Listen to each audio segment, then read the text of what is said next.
Let's be honest, all of us have some kind of fears. It could be fear of bugs, it could be fear of something called COVID, it could be something called, but many of us have this fear called death, fear of dying. Thomas Hobbes is a very interesting figure. He lived between 1588 and 1679 in England, and he was a philosopher, and he was, he was born, he says, when I was born with the news of Spanish Armada arriving at the English shores, my mother gave birth to me, and she gave birth to twins, me and fear. He says, all my life, he says, I've been afraid. All my life I've been afraid, and I've been running away from fear as best I can. So in his classic Leviathan, which is kind of problematic text in many ways, but one thing I appreciate the text of Leviathan, as I teach it many times at Vanderbilt, is that it is utterly and ruthlessly honest about the human condition. He says no arts, no letters, no society, and which is worst of all, continual fear and danger of violent death. He's writing about the 17th century context in Europe.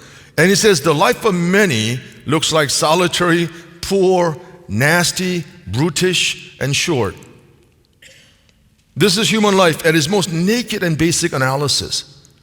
That many of us have all kinds of different fears.